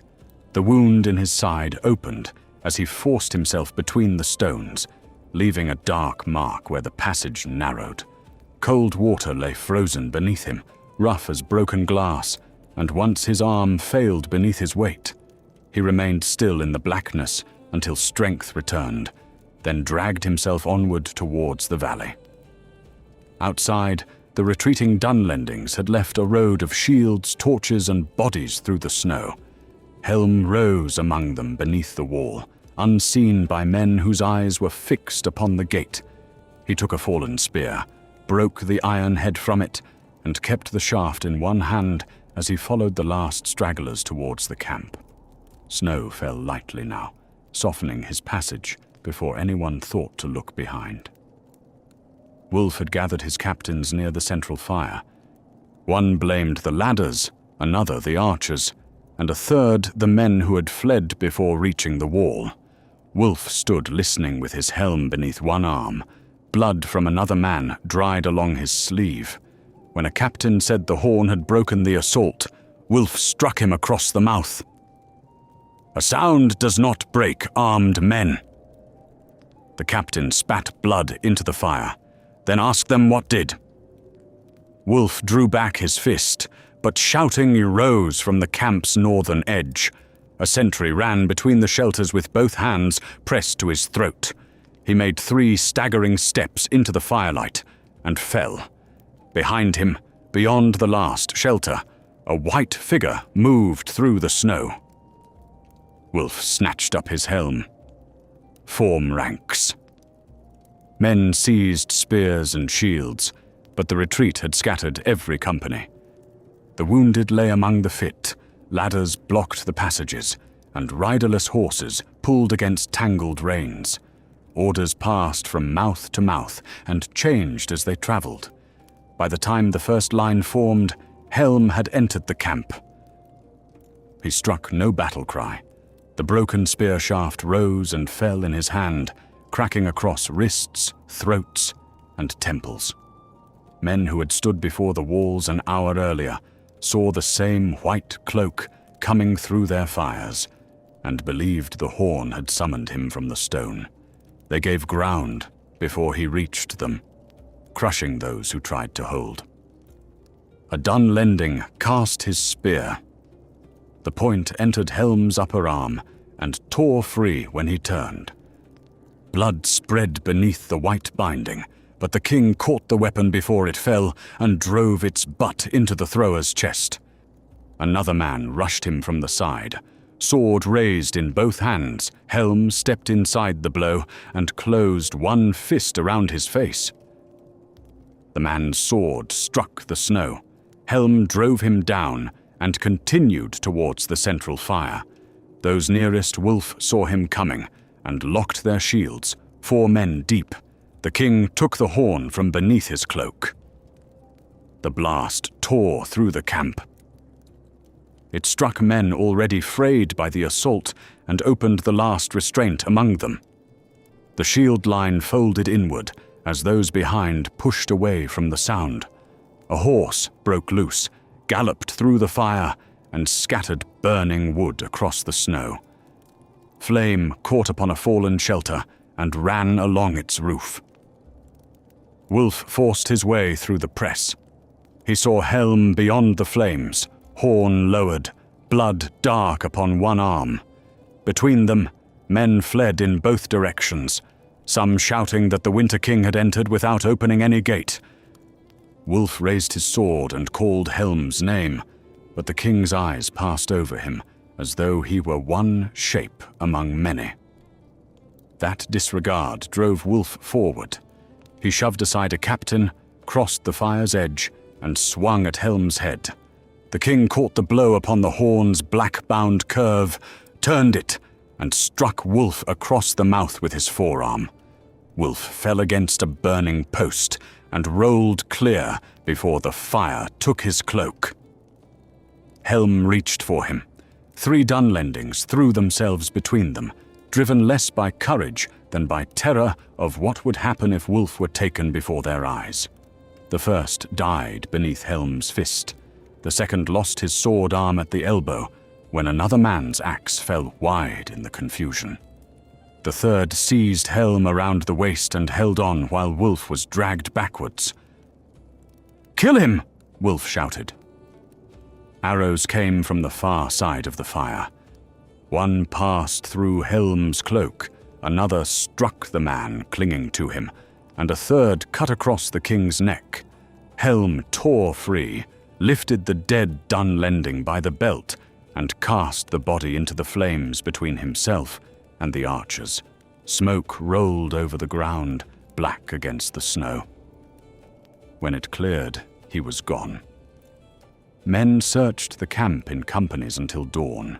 They found broken weapons, bloody handprints upon shelter posts, and bodies lying where fear had driven them into one another. At the northern edge, tracks led towards the valley wall and ended beside a drift of clean snow. No man ordered the drift disturbed. Wulf sat beneath a torn shelter while a healer bound his mouth. One tooth lay upon the table before him, red at the root. Captains came with numbers of dead and missing, speaking carefully because the sword remained across his knees. When one said the watchers could no longer be trusted after dark, Wulf closed his hand over the broken tooth until blood ran between his fingers. "Then there will be no outer watch," he said. "Pull everything inward." The order surrendered half the valley without yielding a single field of battle. Shelters were torn down and rebuilt around the central fires, carts placed wheel to wheel, ropes strung with iron scraps that would sound if touched. Men slept in shifts of 20, while the rest stood facing outward. Even so, none would take the place nearest the snow. Helm returned to the Hornburg after sunrise. He crawled from the watercourse with one arm hanging uselessly and blood frozen beneath his collar. The captain and 2 guards lifted him when his legs failed. For several breaths he knelt upon the stone, breathing through clenched teeth while the horn remained gripped in his good hand. A healer cut the white cloth from his arm. The spear had torn flesh to the bone, and the skin around the wound had already gone pale with cold. Helm watched without sound as the healer cleaned it with melted snow. When the man reached for the horn, the king drew it closer against his body. "You must rest," the healer said. Helm looked beyond him towards the lower chamber. Another body was being carried past beneath a blanket, followed by a woman with no tears left upon her face. The king pushed himself upright against the wall. "Bind it." The healer obeyed. Helm stood while the cloth was wrapped, though twice his knees bent and the guards moved to catch him. When it was done, he walked into the chamber without help. The fortress had no food left. People lay close together beneath horse hides, conserving warmth, their faces turned towards walls silvered with frost. Men upon the stair held spears across their laps because they no longer had strength to stand the full watch. A child reached for Helm as he passed, and his wounded arm moved before he remembered it could not bear the weight. He knelt and gave the child the horn. Small hands closed around its rim. The child tried to lift it and could not, so Helm steadied the black curve with his uninjured hand. Around them, the people watched the king bend over the instrument that had filled the valley with dread. "Does it still sound?" the child whispered. Helm looked towards the shuttered opening where the enemy camp lay hidden beyond the wall. His fingers tightened upon the horn. "Yes," he said. That night the Dunlendings heard nothing from the Hornburg. They stood awake until morning, waiting for the sound. The silence lasted through another night, and the Dunlendings feared it more than the horn. Men stood behind the cart wall with shields raised, watching the empty snow until their eyes made shapes where none moved. Every gust seemed to carry the beginning of a note. When dawn came without blood upon the outer ground, some said the Winter King had at last fallen inside the Hornburg. Wulf ordered the rumor repeated. He sent men through the camp declaring that Helm was wounded, starving, and unable to rise. The words passed from fire to fire, but they brought no ease. Those who had seen the king beneath the white cloak remembered the grip of his hands and kept their weapons close. "Let him be dead," one soldier muttered. The man beside him looked towards the fortress. "Dead men have troubled us before." Within the Hornburg, Helm lay upon a bench near the cold hearth. Fever had entered the wound in his arm, leaving his skin hot beneath the frost upon his beard. The healer changed the binding and found the flesh swollen and dark around the tear. Helm watched the man's hands without speaking, his uninjured fist closed around a strip of his son's cloak. The people had begun to burn the last things that could be spared. Broken stools, empty chests, spear racks, and the handles of tools were fed into small fires that gave more smoke than warmth. Men slept beside the walls and woke with their hair frozen to the stone. Each morning, fewer rose when the watch was called. A rider died upon the stair while trying to reach his post. He had tied himself upright with a length of rope during the night, so that weakness would not bring him down. At dawn, another man touched his shoulder and found him stiff, his hand still closed around the spear. They cut the rope and carried him to the frozen chamber. Helm rose when he saw the body pass. The healer tried to hold him, but the king pushed the man aside and stood swaying beside the bench. He took one step, then another, and followed the dead rider through the lower passage. No one offered him an arm. In the chamber of the dead, the cold had preserved every face. Fathers lay beside sons, warriors beside children, their blankets white with frost where breath would never warm them again. Helm walked among them until he reached the rider from the stair. He placed one hand upon the man's breast and felt the spear laid beneath the blanket. The dead hand had frozen around the shaft. Helm loosened the fingers one by one, took the spear, and carried it from the room. At the threshold, he stopped beside the old rider, whose grandson had died days before. The old man was sitting against the wall, too weak to stand. "My king," he said. Helm turned. "Do not let them come in here." The king looked back at the rose beneath the blankets. His jaw moved once. Then he lowered the spear point until it rested upon the stone. "They will not." Outside, Wulf prepared an ambush. He chose men who had not yet seen Helm at close quarters and promised silver to any who struck the killing blow. They dug hollows beneath the snow beyond the camp and covered themselves with white cloth. A dead Dunlending was placed upon the open ground with a horn beside him, as though Helm had fallen there during his return. Wulf watched from behind the carts. "He will come for the horn." A captain beside him frowned. "Why?" "Because they believe it belongs to him. And if he does not come?" Wulf's eyes remained upon the body in the snow. "Then we know he cannot." The dead man lay there until night. Snow dusted his face and gathered within the curve of the false horn. Beneath the drifts, the hidden soldiers breathed through cloth and waited with blades drawn across their chests. Cold crept through their mail and stiffened their fingers. No sound came from the Hornburg. The moon rose above the ridge. One hidden man began to shiver so violently that the snow above him trembled. Another whispered that they should withdraw. but the captain nearest him ordered silence. Then the true horn sounded behind them. Men burst from the snow in blind panic. Some turned towards the camp, others towards the fortress, and two struck at each other before they understood what had happened.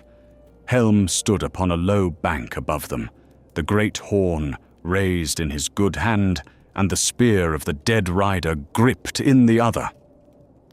He came down before they could form. The spear entered the first man beneath the ribs and drove him backwards into the drift.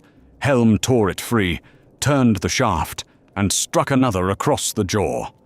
A sword opened the binding upon his wounded arm, but the arm had little feeling left in it. He used the pain as though it belonged to someone else.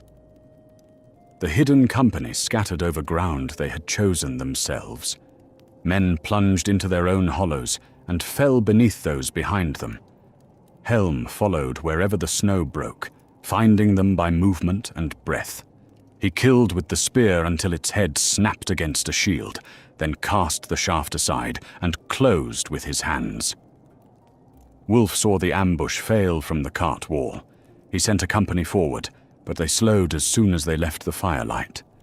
Helm's horn sounded again, nearer now, and the men at the front stopped altogether.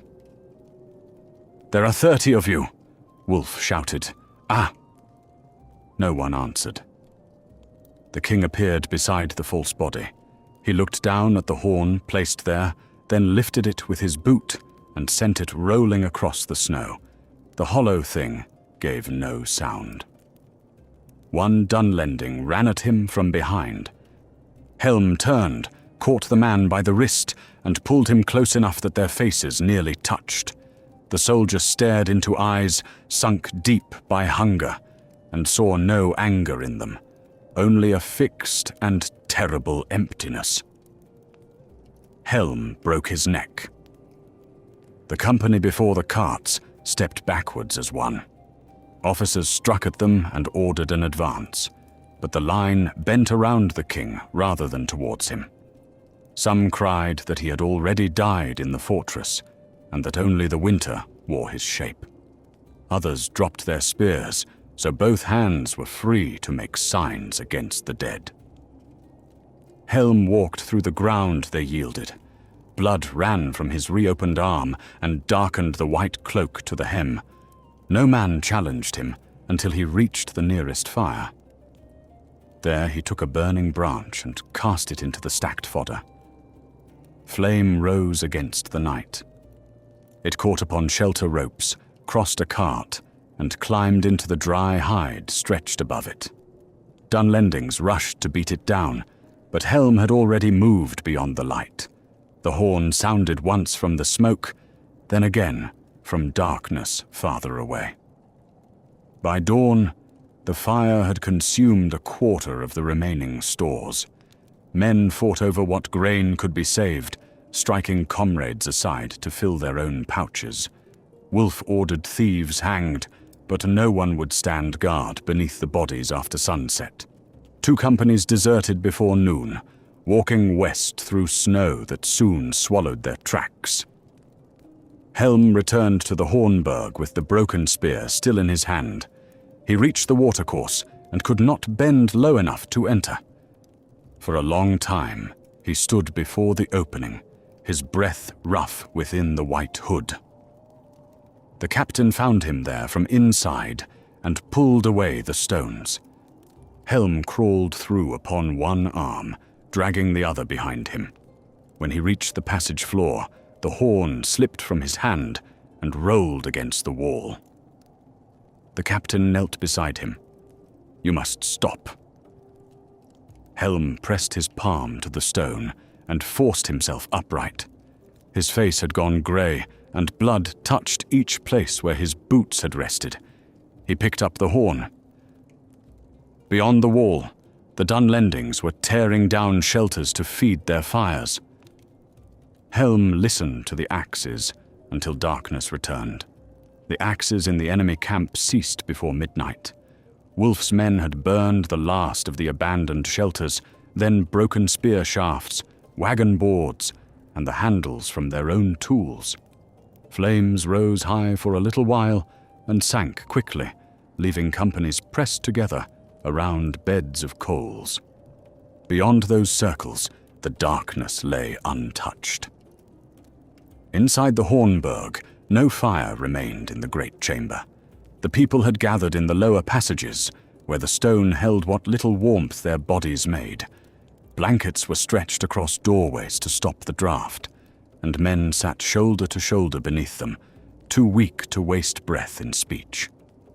In the silence, every scrape of Helm's boots could be heard as he crossed the empty hall. The healer followed him with a lamp. Its flame showed the king's wounded arm bound against his chest, and the cut upon his neck black beneath dried blood. Fever had reddened his eyes, though the rest of his face was colorless. He walked towards the stair that led to the wall, one hand sliding along the stone. "You cannot climb it," the healer said. Helm did not answer. "The wound is foul. Your fingers are cold, and your pulse runs like a frightened horse. Lie down before your legs fail beneath you, or..." Helm reached the first step. His knee bent, and his weight came hard against the wall. The healer moved to catch him, but the king struck the offered arm away. At the top of the stair, the captain waited beside the horn. He had taken it from Helm after the last return and placed it upon the parapet, beyond the reach of children and wounded men. Frost lay over the black curve. The captain stood between it and the king. "No," he said. Helm stopped one step below him. The two men faced each other in the narrow opening, while snow blew through behind the captain. Once, the king's hand would have closed around the man's throat before a second refusal. Now it rested against the wall, trembling with the effort of keeping him upright. "The valley is empty beyond their fires," the captain said. "Their stores burn, their horses die. We have endured another day." Helm looked past him towards the horn. "They fear the dark already." Still the king said nothing. The captain's mouth tightened. "Hammer is gone. Haleth is gone. You cannot find them among Wulf's men." The blow came slowly, but there was strength enough in it to throw the captain against the parapet. Helm stepped over him and lifted the horn. His wounded arm slipped from its binding as he did, hanging uselessly at his side. The captain rose with blood upon his lip. He could have called the guards. He could have seized Helm from behind, for the king now leaned heavily against the stone and breathed as though each breath cut him. Instead, he took the white cloak from a peg beside the stair and placed it around Helm's shoulders. "Then return before dawn," he said. Helm fastened the cloak with one hand. The clasp would not close. After watching him fail twice, the captain reached forward and fixed it at his throat. They descended together to the watercourse. News of the king's passing moved ahead of them. Doors opened along the lower passage, and the people came from their blankets to stand against the walls. No one tried to stop him. Men who could not rise lifted their heads as he passed, while women drew children close and watched the horn beneath his arm. At the chamber of the dead, Helm halted. The door stood open. Moonlight entered through a narrow slit high in the outer wall and lay across the frozen floor, touching the rows beneath their coverings. Helm went inside alone. Haleth was not there. Hammer was not there. No body had been brought back from Edoras or from the valley. Yet Helm walked the length of the chamber, as though searching each face for one he knew, his steps slow between the dead of the Hornburg. At the far end lay the rider, whose spear he had carried. Beside him was the old man's grandson, the small blanket scarcely making a shape upon the stone. Helm stood over them, the horn hanging at his side. His hand moved towards the child's covering. It stopped above the frost, fingers spread, then closed into a fist. He turned and left the chamber without touching either of them. The old rider waited outside. He had dragged himself from the lower hall and sat propped against the doorway, his breath whistling between cracked lips. When Helm appeared, the old man tried to rise. "Stay," said the king. The word came rough and low. It was the first he had spoken since returning from the camp. The old rider settled back against the wall. "Will they come tonight?" Helm looked towards the passage leading outward. "Some will." "Will you?" The king's jaw tightened. He lowered the horn until its rim rested briefly against the old man's shoulder, then lifted it again, and walked on. At the watercourse, the captain removed the stones. Wind drove fine snow into the passage, turning in the lamplight before settling upon the floor. Helm knelt before the opening and remained there, unable to bend his wounded arm beneath him. The captain crouched beside him. "There is another way. We can open the postern and draw their eyes north." "No gate." "You will not pass alone." Helm looked back along the corridor. The people stood in the darkness behind them, their faces pale above blankets and ragged cloaks. A little girl held an empty bowl against her breast. 2 men supported a third between them, because he wished to watch the king depart. Helm lowered himself into the channel. The captain pushed at his boots when the narrow stones caught his shoulders. Inch by inch, the king vanished into blackness, the horn scraping once against the wall. When the sound ceased, the captain replaced no stones. He left the opening wide and set the lamp beside it. Outside, the cold took Helm's breath before he could rise. He lay beneath the wall with snow falling upon his face, one hand buried in the drift, and the wounded arm trapped beneath him. Above, no guard called. The Hornburg stood dark, every arrow slit blind. Helm rolled onto one knee. The valley tilted before him, white ground lifting towards the stars and sinking again. He waited until it steadied, then planted the horn in the snow and used it to stand. Wulf's camp had drawn into a single knot. Its last carts formed a broken enclosure around fires fed with shields and saddle leather. Dead horses lay near the flames, where strips had been cut from them, their ribs standing black beneath the moon. Men crouched among the bodies, warming their hands over fat that burned with a low, greasy smoke. A sentry saw movement near the wall.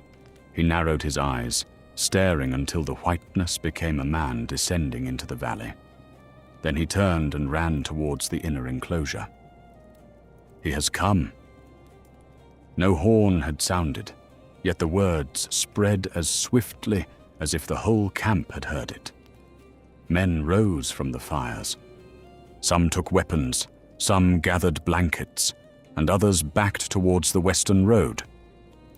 Wulf forced through them wearing mail over a fur cloak. His face had narrowed during the siege, and a dark gap showed where Helm's blow had taken his tooth. He climbed onto a cart and looked towards the Hornburg. At first he saw nothing. Then Helm sounded the horn. The note came ragged at its beginning, broken by the king's failing breath. It gathered as he held it, deepening until the valley gave it back from every side. Dunlendings lowered their heads beneath the sound. One fire collapsed as men pushed away from it, scattering embers beneath their feet. Wulf raised his sword. He is alone. No company moved. He can barely stand. Still they watched the white figure crossing the open snow. Wulf jumped from the cart and seized the nearest warrior by the cloak. "Take 20 men and kill him." The warrior shook his head. Wulf drew his blade across the man's throat. Blood ran over the fur and steamed upon the snow as the body fell. Those around him stepped back, yet none stepped towards Helm. The horn ended. Helm lowered it and continued walking. Wulf began naming captains, promising land, silver, and places of honor. One gathered 6 men and led them beyond the cart wall. They advanced shoulder to shoulder, their spear points fixed upon the white shape. Helm stopped. The foremost, Dunlending, thrust. The king caught the shaft beneath his good arm and drew the man close, turning the spear into the path of a second attacker. Iron entered beneath the second man's chin. Helm drove his forehead into the first man's face, then tore the spear free. The remaining 4 circled him. One cut across his thigh, and Helm dropped to one knee. A shout rose from the camp. The king rose again. He used the captured spear as a staff until the nearest man came within reach. Then he thrust it through the Dunlending's belly, abandoned the shaft, and caught another by the belt. Helm lifted him clear of the snow and cast him beneath the feet of the others. The last 2 ran. They reached the carts without looking back. Wulf struck one down with his sword.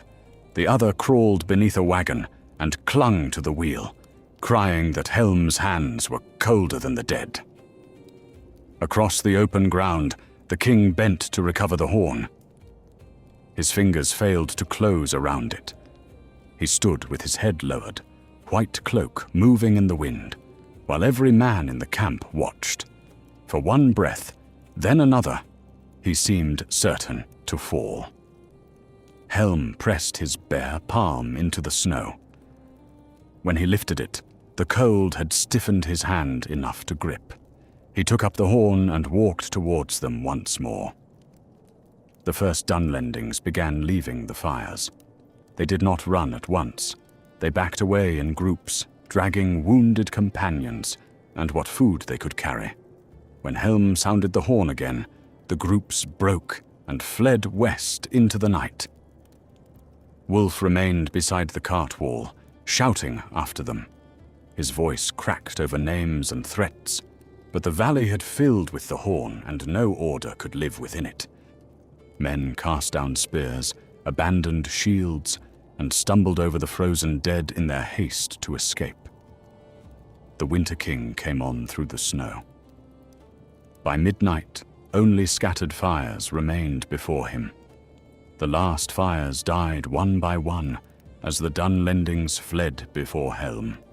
Some followed the western road, others climbed blindly into the heights, and many cast away mail so they might move faster through the drifts.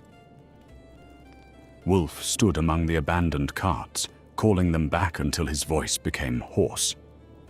No man returned. Helm crossed the ground they had surrendered. His steps were uneven now, and the wounded leg dragged a narrow furrow behind him. Blood had frozen beneath his cloak, binding wool to mail and mail to flesh. Yet whenever his head lowered, he lifted the horn again, and those still near enough to hear it ran farther into the night. Wulf gathered the few who remained around him. They were household men, captains, and those too proud or too frightened to flee alone. He ordered them into a line beside the carts, but their shields would not meet. Every face had turned towards the white figure advancing beyond the dead fires. "There is your wraith," Wulf said. "He limps." A captain beside him drew his sword. "So do wolves in traps." Wulf looked at him, but no blow followed. His strength had gone into shouting, and the sword in his hand hung low. Before them, Helm stopped beside a fallen cart and rested one palm against its wheel. The horn rose. Its final blast began low, scarcely more than breath moving through the black curve. Then the sound deepened.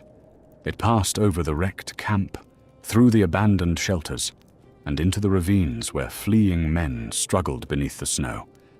The heights answered, until Helm's Deep seemed filled by a host no eye could see. The line around Wulf broke. One man dropped his shield and ran.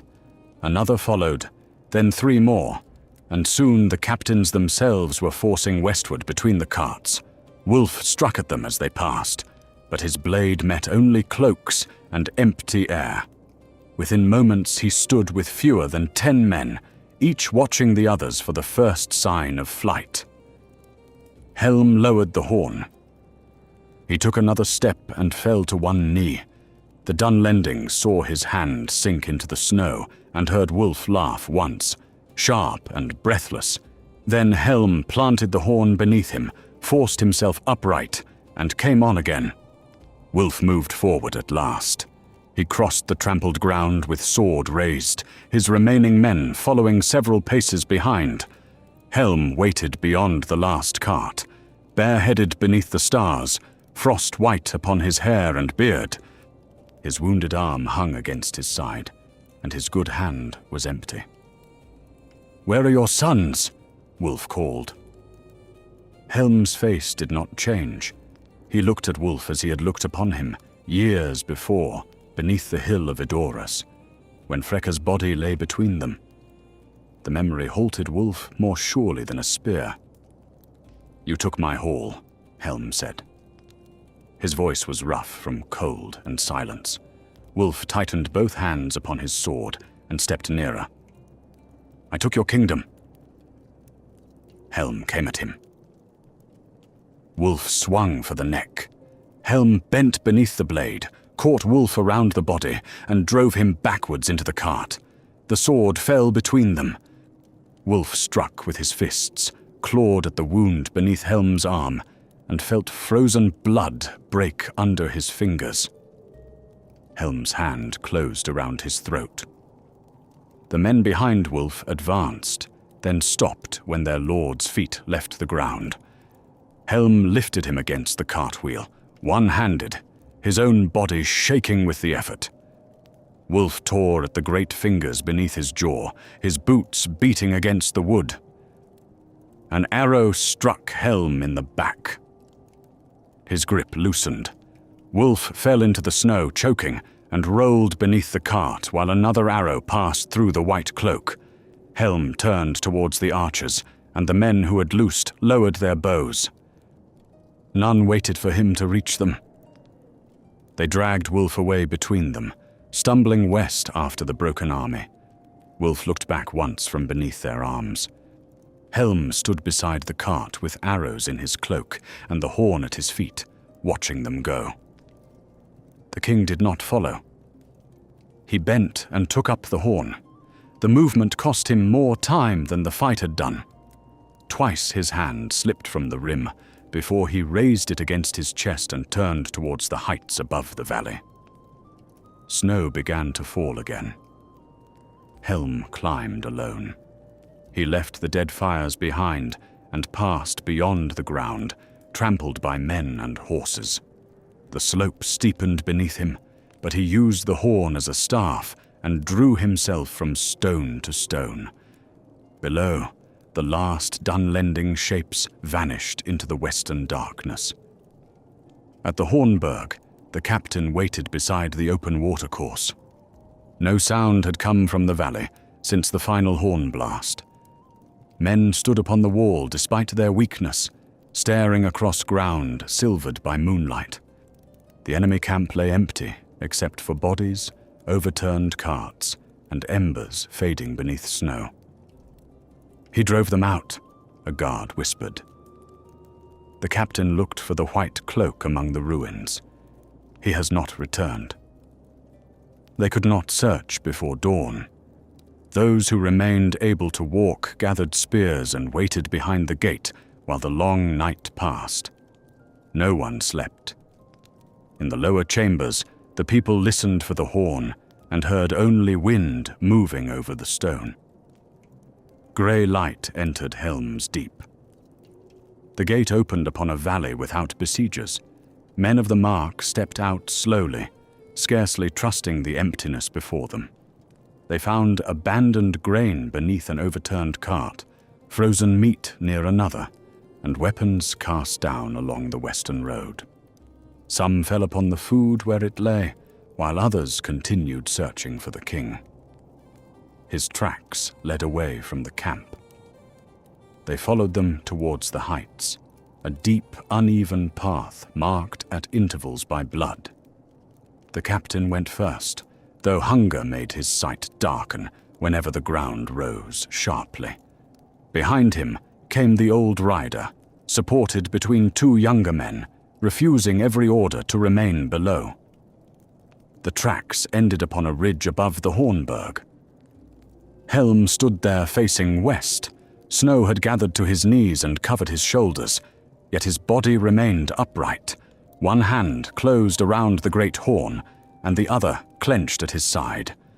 Frost had sealed his cloak against him and whitened every wound. No man approached at first. The wind moved over the ridge, stirring nothing upon the Winter King. Far below, the people of the Hornburg emerged into the abandoned camp, small dark figures among the snow. Beyond them lay the road to Edoras, and upon it the broken trail of Wolf's retreat. Helm Hammerhand remained standing above Helm's Deep, dead beneath the whitening sky, while even those who had come to find him kept their distance.